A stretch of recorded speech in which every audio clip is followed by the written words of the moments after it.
Tensions remain high in Eastern Europe, even as the potential for more talks between President Biden and Russian President Vladimir Putin offers some semblance of hope of diplomacy. The U.S. is still urging Americans in Ukraine to leave immediately.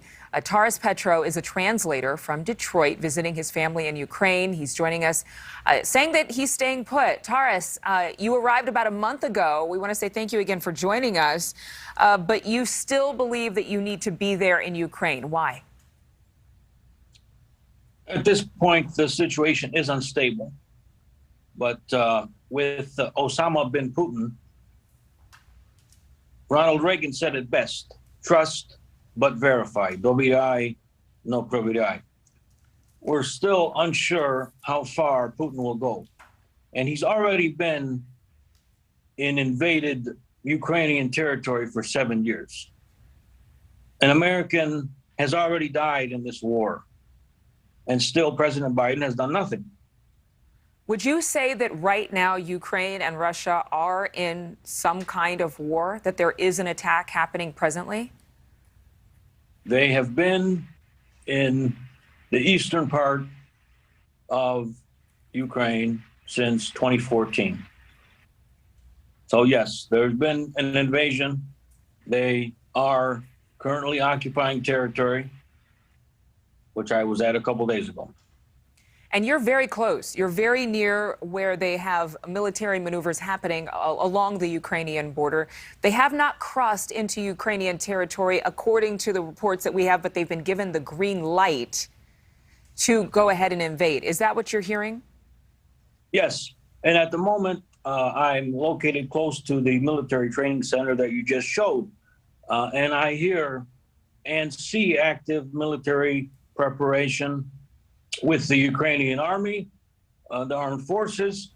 They are actively recruiting young men to be ready to have their go bag ready, that if needed, they can fight to defend the breadbasket of Europe, because Ukraine and its soil is indeed the breadbasket of Europe. So it's where a lot of the crops are grown. It's an agricultural center. Obviously, there are other resources, natural resources there. Is this all because Russia just wants to create a new Soviet Union? Indeed. And that's been Putin's plan for a long time. Like I told another media provider when this invasion started in 2014, that in 7 or 8 years, Putin is going to want to go further. He's like that cat that you let in the house. He goes under the table, and then he wants to take over the top of the table. One more question for you as we're out of time. If there is further invasion, or if there is a crossing of the line there in Ukraine near where your family is, what will you do? Well, time will tell. But for starters,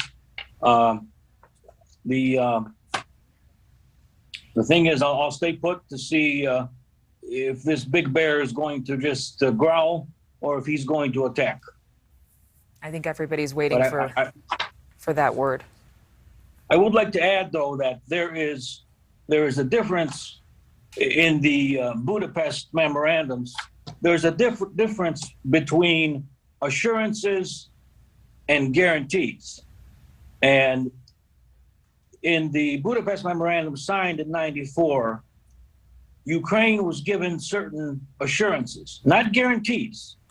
They were given certain assurances.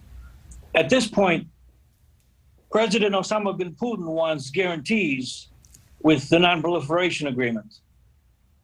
And in '94, America gave Ukraine assurances. And in those 5 or 6 points, all of them are not being, at this point, agreed to. All of them are not being accomplished.